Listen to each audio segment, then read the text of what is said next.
I am Assistant Professor Uday Bamne from B.Sc College, Chiplun.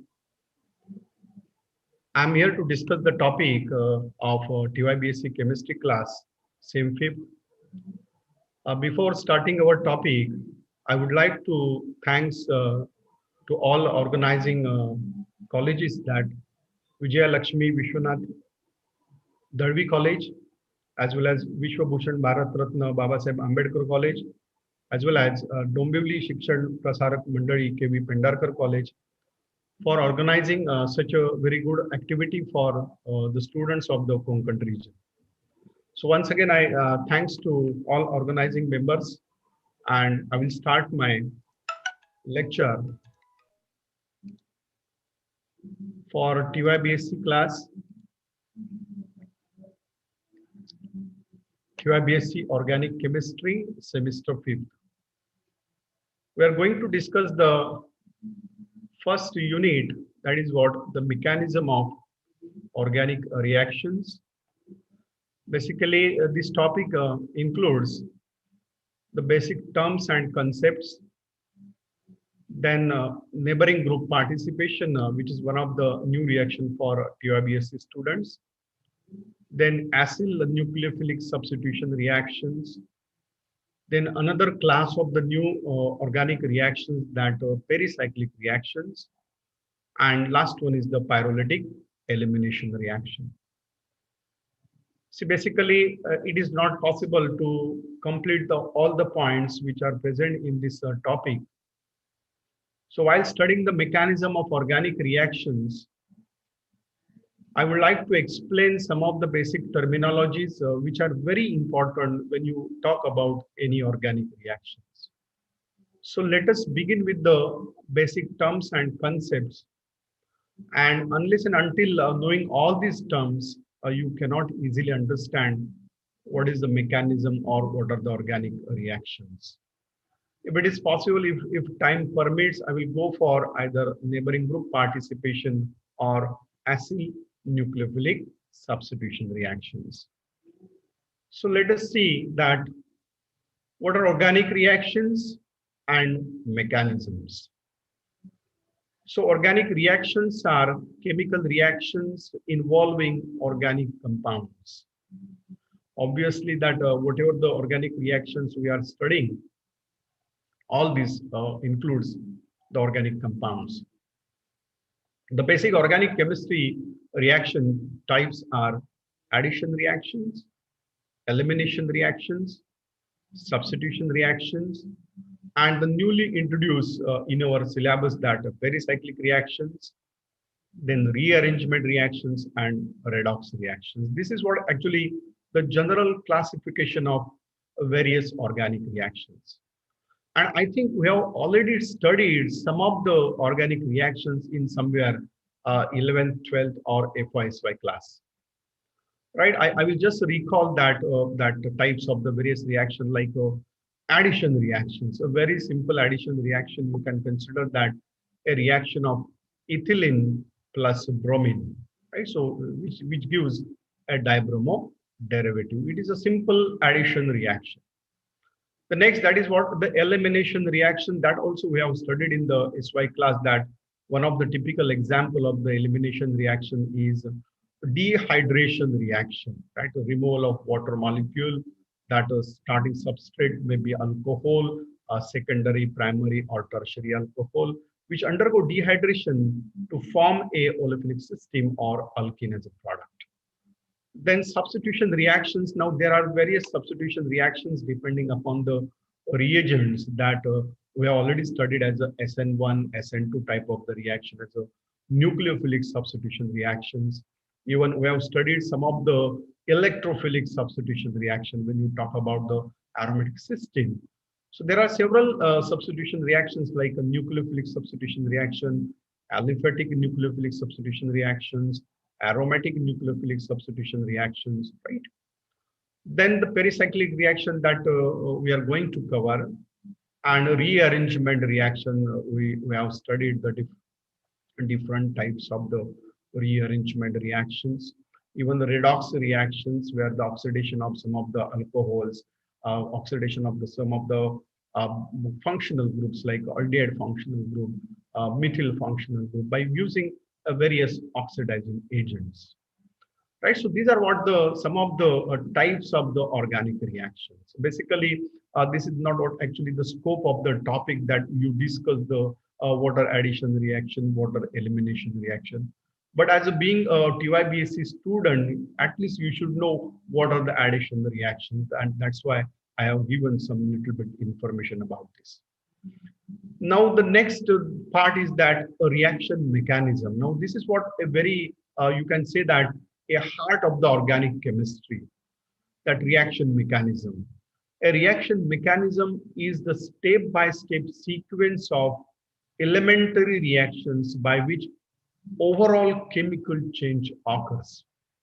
You see, when we talk about any particular reaction, maybe the addition reaction, maybe the substitution reaction, we look at the substrate and then we look at the product, right? But we never think about in between this, when the conversion of substrate into product takes place, what actually happened with the substrate, that we never think.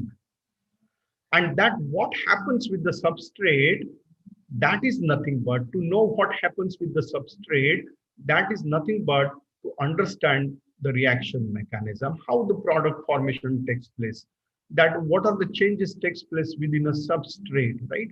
So reaction mechanism is nothing but to know everything to form a product, how the product forms. I can give you one example, like we have studied the SN1 and SN2 reaction.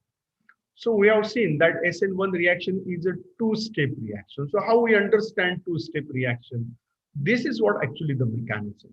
Even we have studied that in SN1 reaction, the first step is the formation of the carbocation, right? So this intermediate formation, that in every reaction, the mechanism gives you that which particular intermediate forms, either it follows through the transition state or it follows through the formation of the different intermediates, like what do you call the carbocation species, carbanion species, right?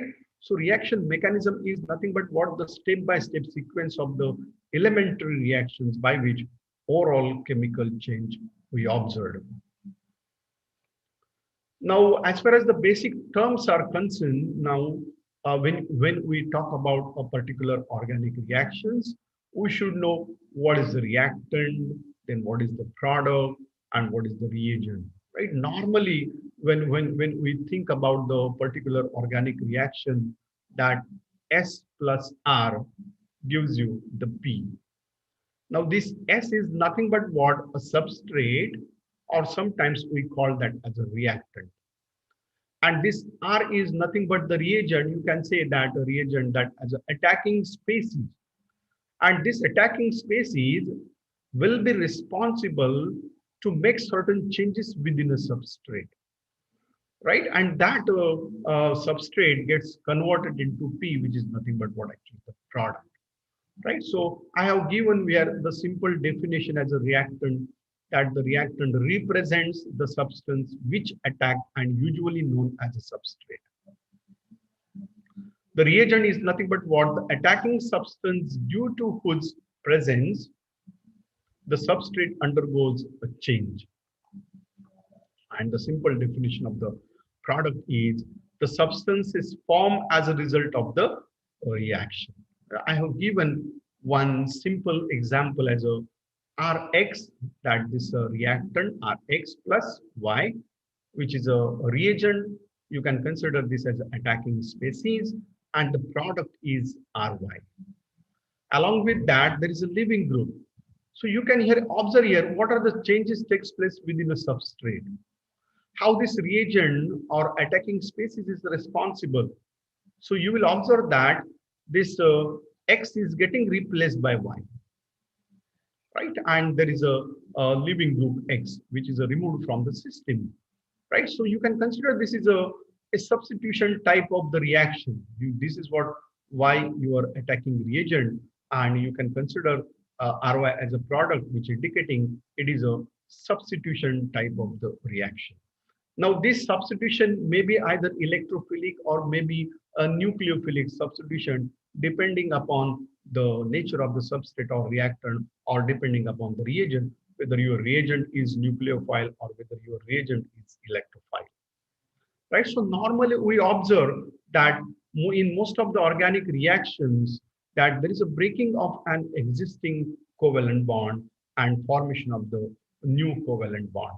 You can consider the different examples. Right now I have considered the simple example as a substitution reaction. Suppose this is Rx as an alkyl halide if you consider, and this is what Y as a nucleophile. So you can consider this is a nucleophilic substitution reaction. So here you will observe that there is a breaking of this Rx bond, right?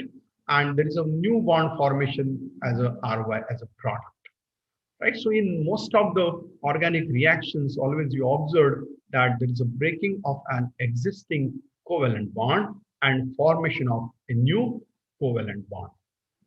Now we'll come across a very important aspect, that how this breaking is possible, how the fission takes place, how the breaking of the covalent bond is possible, or in how many different types the breaking of the covalent bond is possible. So now we'll talk about the bond fission. Bond fission in the sense the breaking of the bond, right? So the fission of the existing bond depends upon nature of substrate and experimental conditions. So this is what actually the main introduction, that the fission of the existing bond depends upon nature of the substrate and experimental condition. That again, I can give you one simple example, that if you have studied the chlorination of the methane, right? And this is a photochemical reaction. And when you consider this as a photochemical reaction, we know that it is a free radical reaction, right? So the fission of the existing bond depends upon the nature of the substrate and experimental conditions. Now see, there are two ways of the fission, right? The breaking of the covalent bond. There are two ways. One is the homolytic fission and another one is the heterolytic fission. So now we'll talk about the homolytic and heterolytic fission of the covalent bond. So what is this homolytic fission, or what is this homolytic cleavage? See, the breaking of covalent bond in a manner so that each of the two species form retains one electron is called a homolytic cleavage, or even it is also known as homolysis. In the sense, when you break a covalent bond, now we see when you consider a covalent bond, that two bonding electrons are there. When you talk about a single either pi bond or a sigma bond, you will observe that two atoms are joined with each other by a bond containing how many electrons? Two electrons. So when you see the homolytic fission, you see, I have considered one as a general example as a AB molecule having AB bonded with a covalent bond. So when the homolytic fission takes place, now these two bonding electrons, out of these two bonding electrons, one bonding electron goes towards A atom and another bonding electron goes towards B atom. So here you will observe there is an equal distribution of the electron, even distribution of the electron, right? So one electron goes to A, another electron goes to B, forming a radical. With the homolytic cleavage, there is a formation of the radical. So here you observe a formation of A radical, here there is a formation of B radical, right? So there is an even distribution, equal distribution of electron towards both the atoms, right? So always keep in mind that whenever there is a homolytic fission of a covalent bond, always it forms a free radical, right? And that radical has been shown by a dot. Here you see one electron, here B is also having one electron, indicating formation of A radical as well as the formation of the B radical. Now let us take a specific example as a ethane molecule. I have considered this as an example that when this ethyl molecule is homolytically cleaved, here I have shown, when it is homolytically cleaved, now there are two bonding electrons. Now out of these two, one electron goes towards methyl one carbon, another electron goes towards another methyl carbon, generating a methyl free radical, right? So here it is two methyl free radical formation takes place. So keep in mind that whenever covalent bond breaks homolytically, always there is a formation of the radical, right? If it is that radical present on the carbon, you can say that a carbon free radical. Now here a particular example I have given as a methyl radical, right? So this is what about the homolytic cleavage of the covalent bond. Now let us see what is the heterolytic cleavage or heterolytic fission. The breaking of covalent bond in this manner in which ions are formed as a reaction intermediate is called heterolytic cleavage. Now ions in the sense what? A positively charged species and negatively charged species, right? So now let us see how the heterolytic fission is possible and what it generates. So I have considered one system as a WY, right? And here it is, I have given one instruction that if Y is more electronegative. Now here, when you consider this covalent bond in between W and Y, you will observe this Y is more electronegative than W.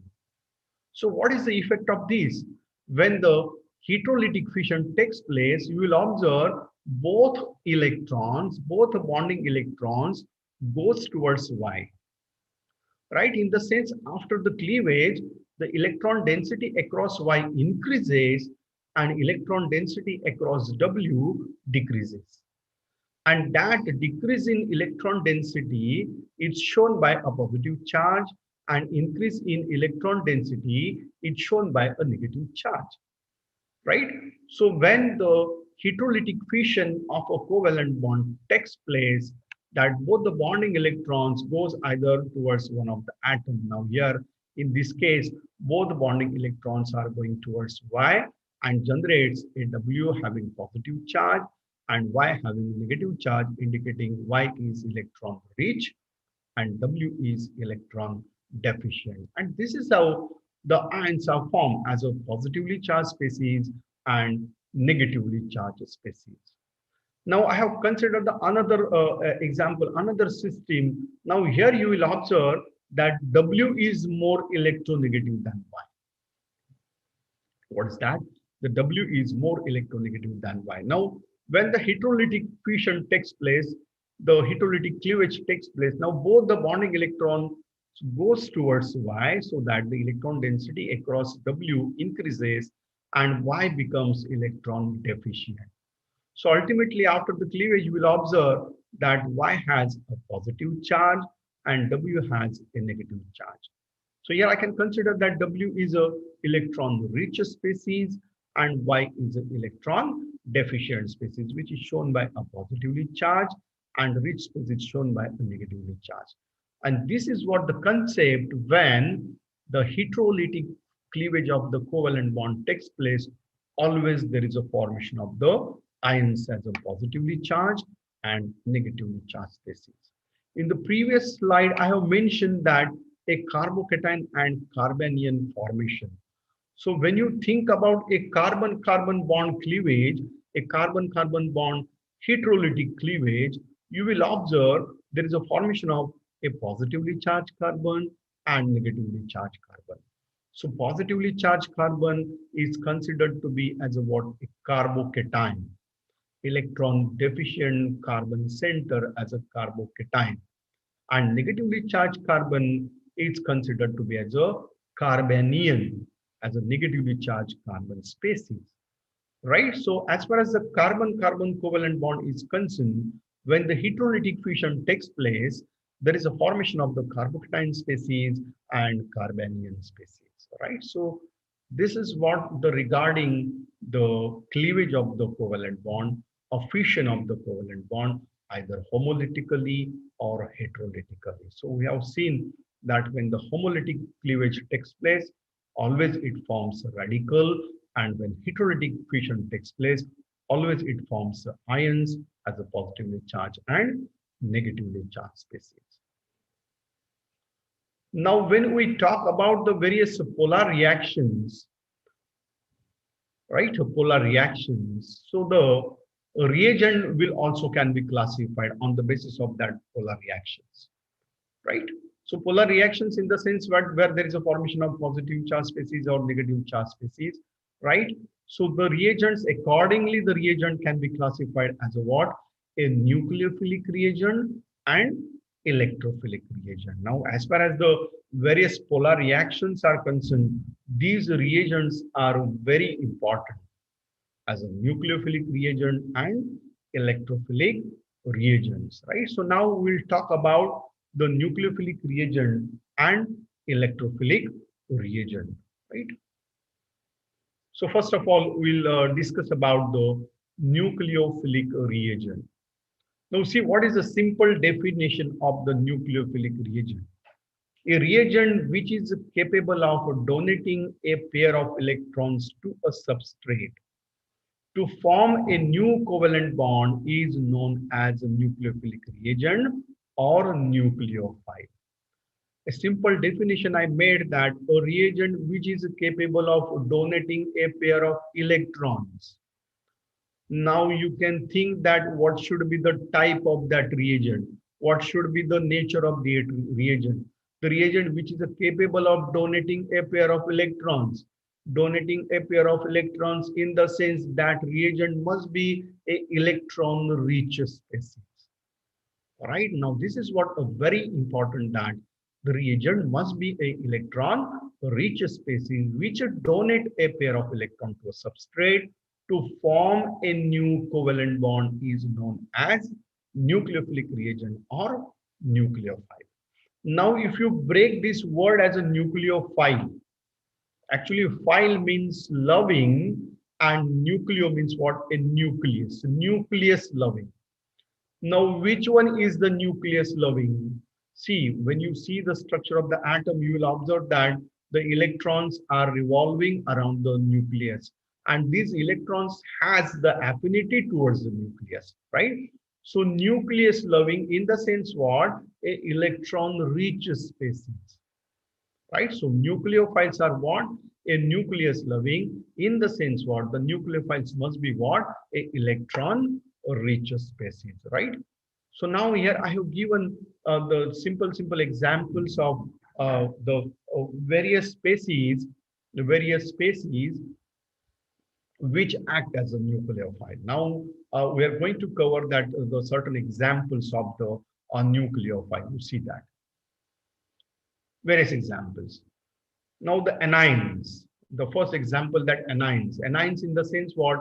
You can consider all negatively charged species. They can act as a nucleophile.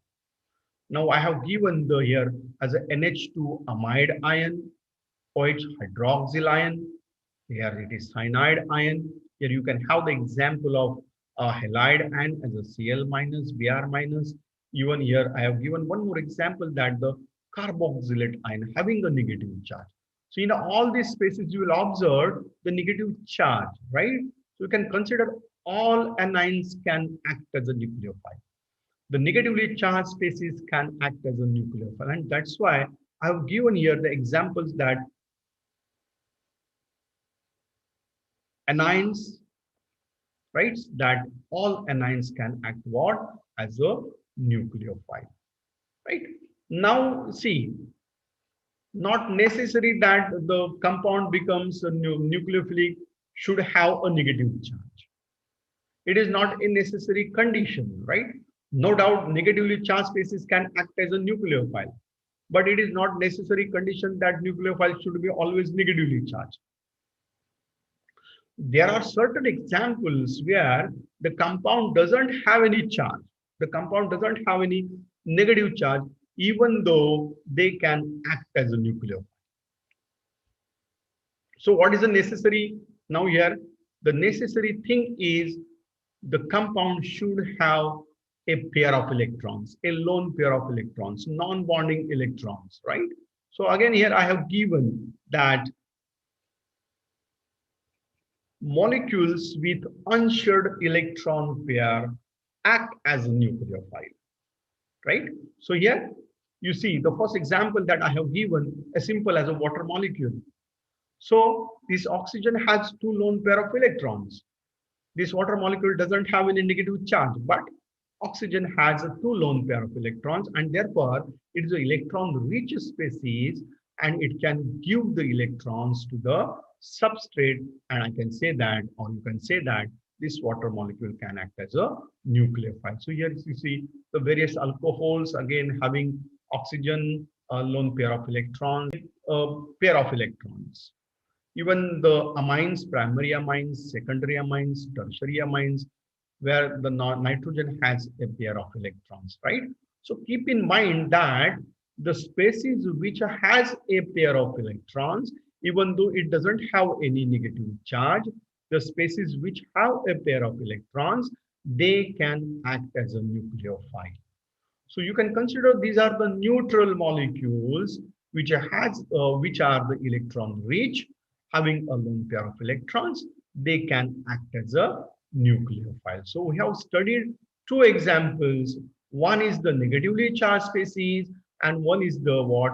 A neutral molecules, which those are actually electron-rich molecules having a pair of electrons. Right now, you see the another example that the hydrocarbon residues of organometallic compounds. Now we know what are the organometallic compounds. One simple example that a Grignard reagent where this RMgX, right? I have given one simple example, general example as a RMgX, where here it is a metal halide magnesium, which is electropositive in nature. So metals are electropositive in nature, and the organic part, which is directly attached to the metal part, is electronegative in nature. So when you think about this reagent, you will find that this R has a partial negative charge, this magnesium has a partial positive charge, and this organic moiety can act as a nucleophile. Right? So even you can consider this alkyl lithium compounds. Again, one of the typical example of the organometallic compound is a alkyl lithium. So here again, organic moiety act as a nucleophile, and lithium as an electropositive metal ion. Right. So these are what the certain examples of the nucleophilic reagents or the nucleophile, in which we have seen some negatively charged species molecule. We have seen the neutral molecules, those are rich in electrons, and some organometallic type of the compounds, right? Now here I have mentioned here this as a Lewis basis. Lewis basis. You see, the according to the Lewis acid-base theory, the species which donate a pair of electron is known as Lewis base, and the species which accept the pair of electron is known as a Lewis acid. So as we have mentioned that all these molecules are electron-rich species, all these molecules can act as a Lewis base. So again, you can make a general statement that all the nucleophiles are Lewis bases. What you can say that all the nucleophiles are what? A Lewis basis, right? So this is what we talk about the electrophilic reagent, or sorry, nucleophilic reagent or nucleophiles, right? Now let us talk about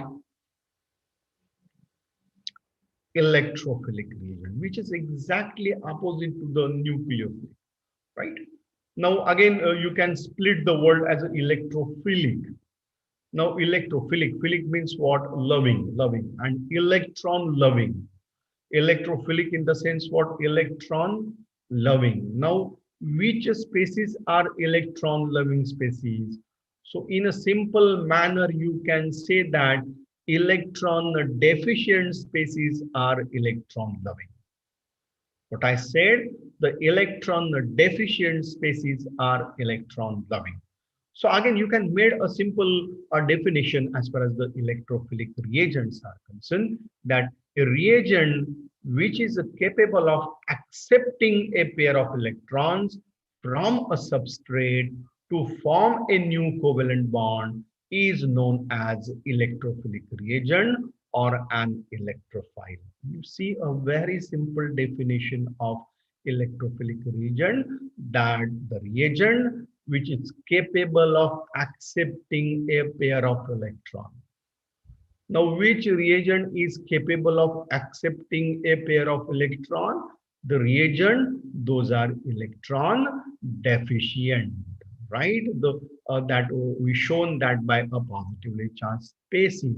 So keep in mind that electron deficient species are electrophilic in nature. So I have here mentioned here as an electron loving species, right?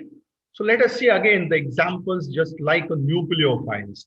In the nucleophiles, we have seen that all negatively charged species can act as a nucleophile. Likewise, in the electrophilic reagent or in the electrophiles, you can say that all cations can act as an electrophile or electrophilic reagent. Now, cations in the sense what? A positively charged species. Now, let us see the examples. See, H plus. So, plus sign indicating what? The deficiency, deficiency of the electron. Next species is the hydronium ion. You see this hydronium ion, again positively charged species. Nitrosonium ion, again positively charged species. Even nitronium ion, which is actually normally forms in the nitrotic mixture by using concentrated H1O3 and H2SO4, one of the very important electrophile for electrophilic substitution reaction. So in all these spaces, you observe common thing as a positive charge. And that positive charge indicating the deficiency, electron deficiency. So you can say that all positively charged species can act as a electrophile or electrophilic reagents, right? Now let us see the another example, that dipolar molecules or the molecules that can be easily polarized and Lewis acids. So see, dipolar molecules. Now, one simple dipolar system that we consider as a carbonyl group, that C double bond O group, that C double bond O from either aldehyde, ketone, esters, amides, anhydride, in which you will find that this C double bond O, in which the oxygen is more electronegative than carbon, and these pi electrons can be transferred towards oxygen. Right? And that's why always keep in mind that this carbonyl carbon is always electron deficient because of the more electronegative oxygen, right? So this is what a dipolar system as a carbonyl system. And that's why we have studied the different various, what do you call, the nucleophilic addition reaction across a carbonyl system, right? Then the molecules that get easily polarized, right? So say for example, the bromine molecule, that by using a polarizing effect, we have studied that the reaction of the ethylene with the bromine, which is the addition reaction, and it is an electrophilic addition reaction. And this ethylene molecule is responsible for the polarization of this bromine. And that bromine gets polarized to form a bromine as a positively charged, bromine plus, as we consider that as a bromonium ion. I have not considered here as an example of Br plus. You see, if you have a Br plus as a bromonium ion, yes, it is electron deficient. If you have Cl plus as a chloronium ion, yes, it is electron deficient. So likewise, when the polarization takes place of the bromine, you'll observe that a bromine having a positive charge is electrophilic in nature.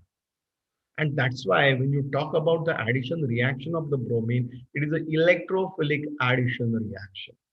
The another example, that methyl chloride. So again, here you observe that chlorine is more electronegative than this carbon, right? And that's why this methyl system, that this methyl group can act as a electrophile. And the polarization of this methyl chloride is easily possible. See, we have studied the one specific reaction, that Friedel-Crafts alkylation reaction. And what is the basic principle of the Friedel-Crafts alkylation reaction? The alkylation is carried out by using alkyl halide as a source of the alkyl group in presence of Lewis acid like AlCl3, right? And here you observe what is the role of AlCl3, that AlCl3 polarizes this methyl chloride, alkyl halide, to form a corresponding carbocation. which is an electron deficient species, right? So this is what the another system which can be easily polarized can act as an electron deficient species. The another terminology that is very important as a Lewis acid. Now in the previous that in nucleophiles we have seen certain examples where the species doesn't have any charge, the neutral molecules we observe. Likewise, there are certain electrophiles, those that doesn't have any positive charge, but even though they can act as an electrophile.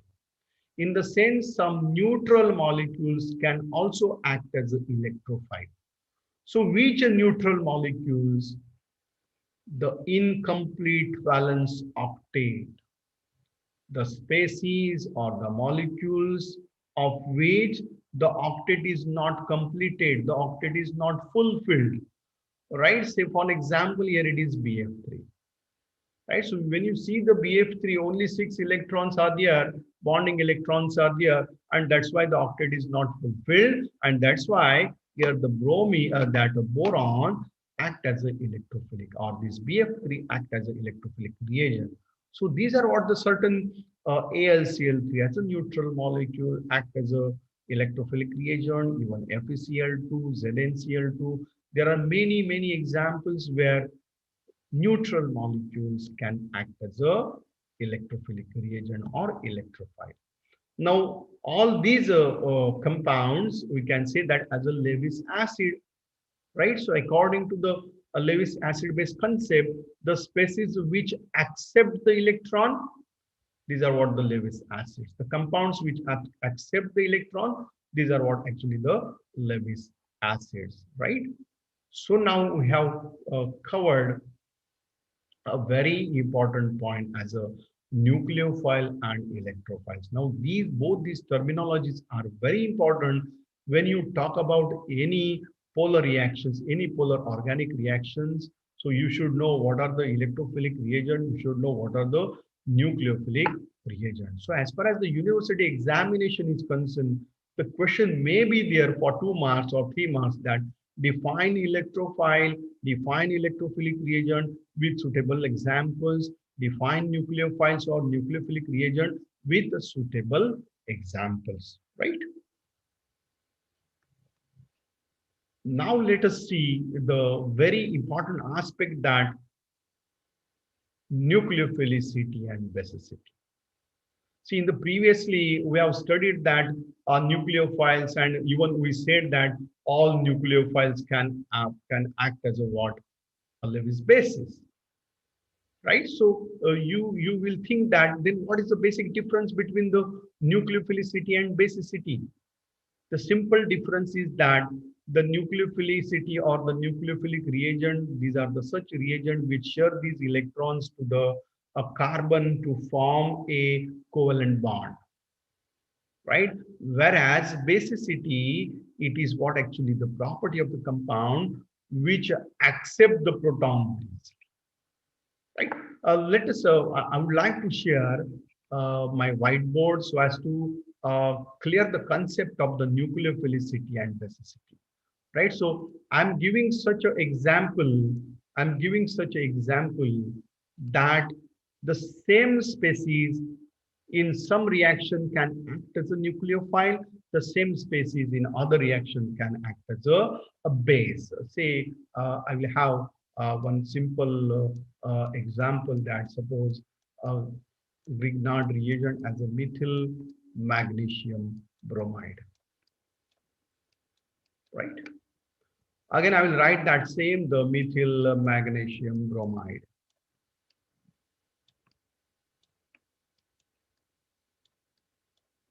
Right? So we'll consider the 2 reactions with the methyl magnesium bromide. Say for an example, the famous reaction as a nucleophilic addition reaction with the carbonyl system. I think we have already studied in the SY-Basic class that how these various Grignard reagents do react with the carbonyl compound like formaldehyde. Other than formaldehyde, then ketone, it forms a corresponding alcohol. So here I will share one simple example as a formaldehyde, C double bond O, right? right? And here I will consider the second reaction that with simple H2O, I will consider here, right? Now, what is the first reaction?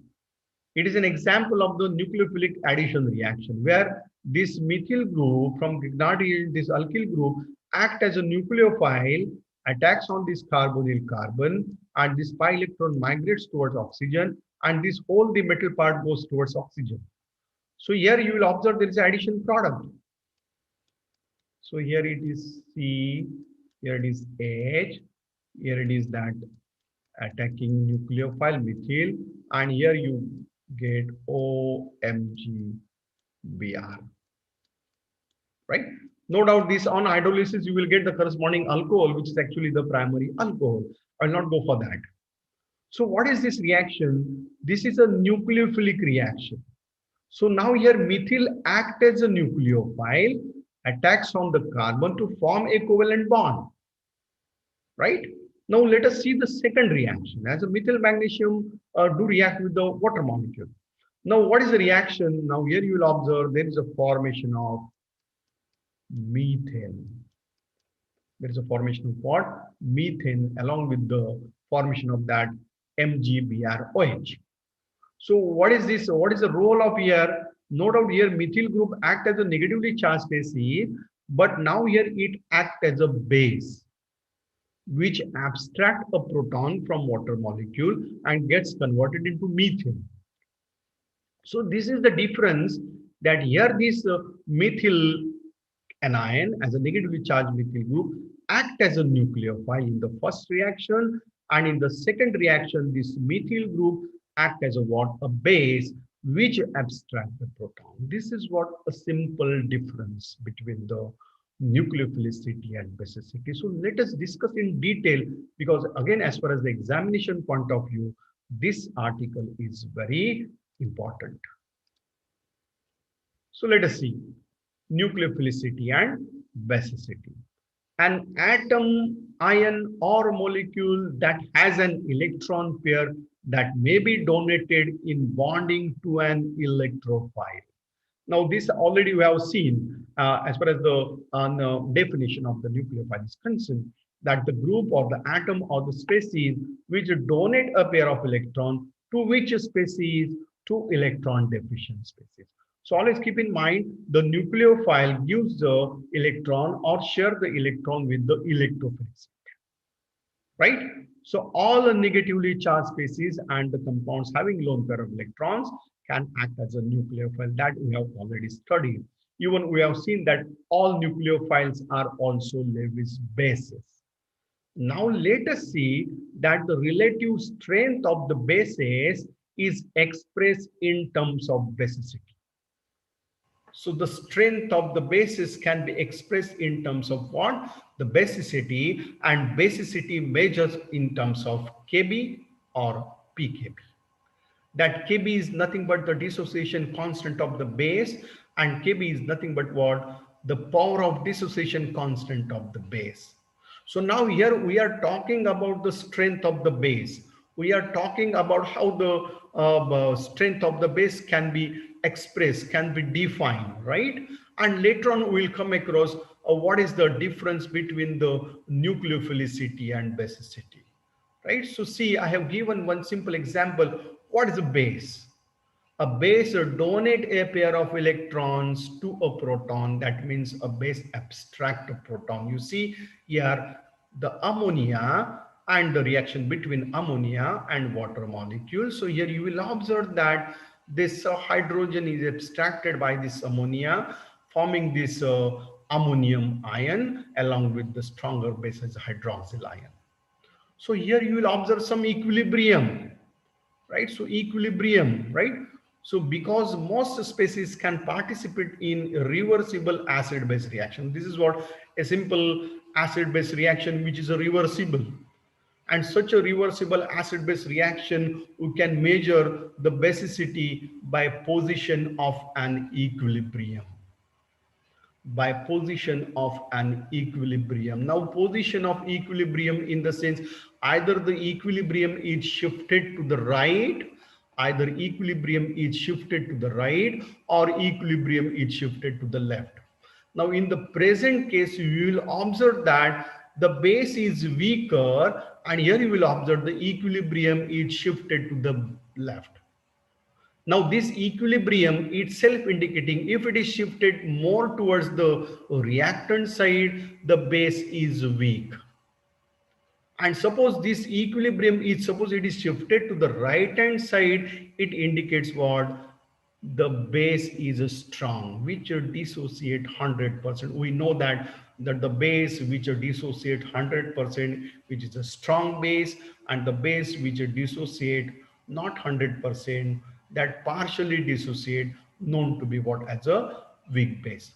So this actually depends upon, yes, we can say, or we can measure in another different way, that relative stability. When a particular compound, now we are talking about the base, so you consider that when the base abstract a proton, if it is forming a stable species, means suppose the stability of that species is greater, then you can say that the base is what? A very good base. So measuring the relative stability of the species involved, you know, the stability is a thermodynamic property. The stability is what? A thermodynamic property. And that's why now here we come across one important differentiating point between the nucleophilicity and basicity, that the basicity is a thermodynamic term. Basicity is a what? A thermodynamic term. And these basicities having Kb and pKb, these Kb and pKb having a absolute values. Right? So now, as we have seen that these basis or basicity is a thermodynamic term, then what about the nucleophilicity? What about the nucleophilicity? So now we'll talk about the nucleophilicity. What's a nucleophile? A nucleophile donates a pair of electrons to an atom other than hydrogen, right, to form a covalent bond. Now you see here that this hydroxyl ion acts as a nucleophile, attacks on the carbon, right? It is a simple nucleophilic substitution reaction giving the product. And now here you will observe that the reaction is not reversible. The reaction is irreversible reaction, right? So the most of how the measure nucleophilicity, you see the reactions of nucleophiles with carbon are most often irreversible and are not in equilibrium. Now here you will not observe the equilibrium. So obviously for these substitution reactions, there will be no any equilibrium constant.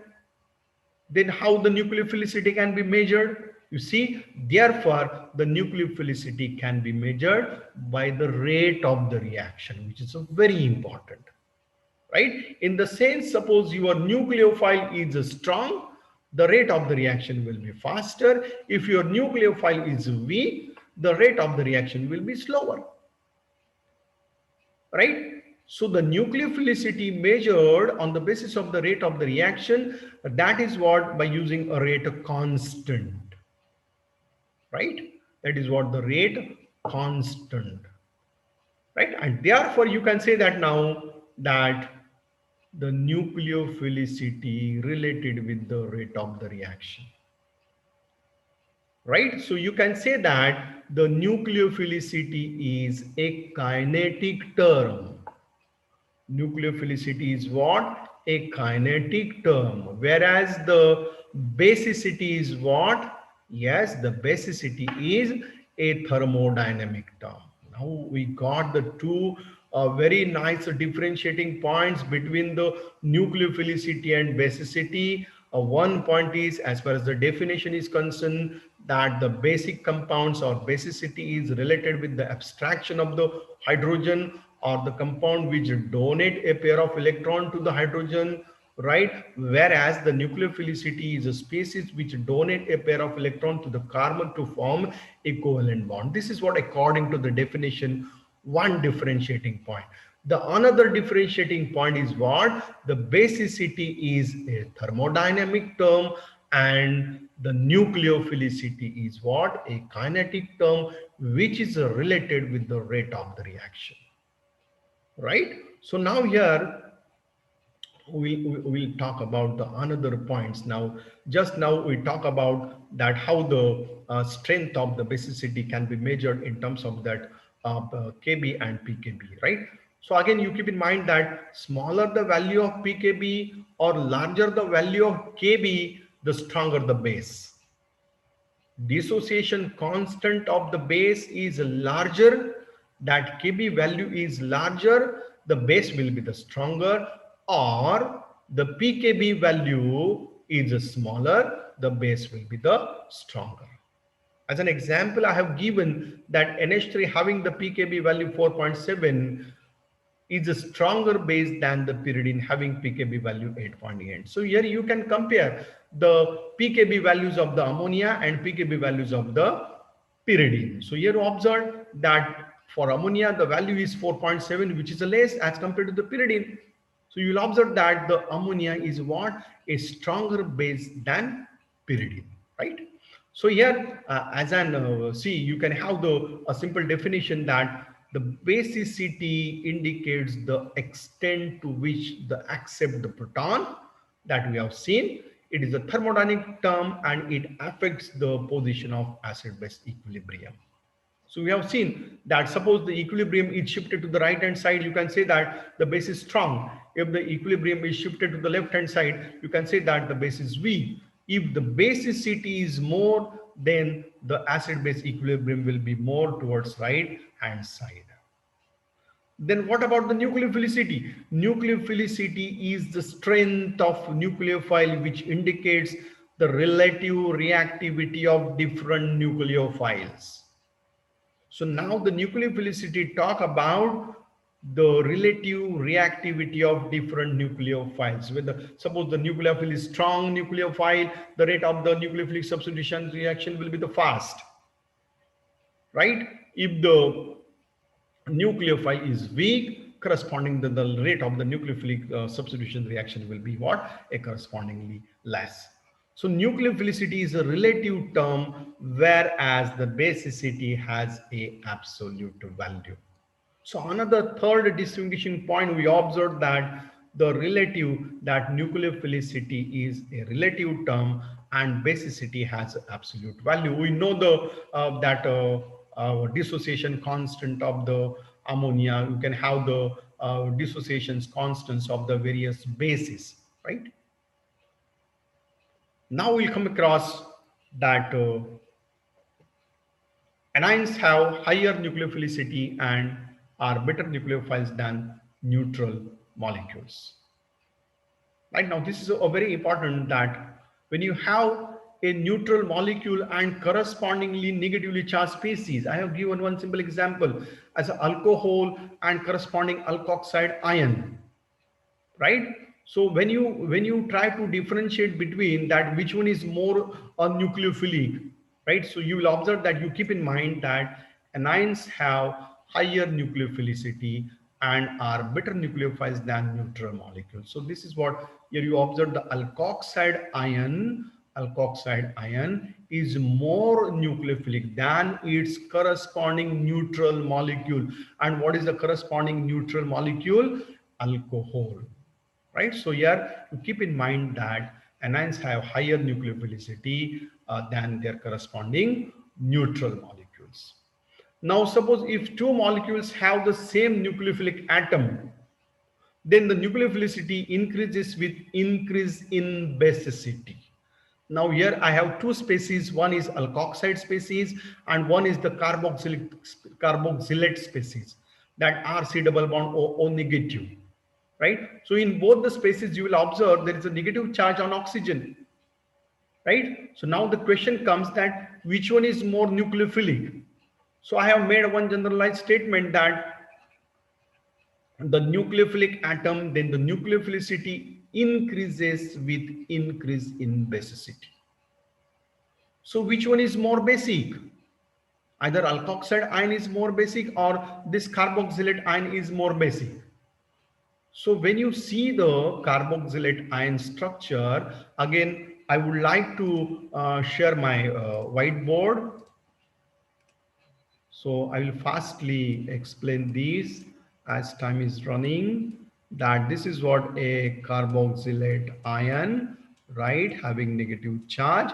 And this carboxylate ion, you will observe that this negative charge in resonance with this double bond. So here you can have the resonating structure like this one, right? So here it is CO, O negative, and here it is double bond O, right? So here you will observe that the negative charge or the pair of electron which is present on the oxygen is involved in the resonance, right? So this pair of electron, as it is involved in the resonance, it is not easily available for donation.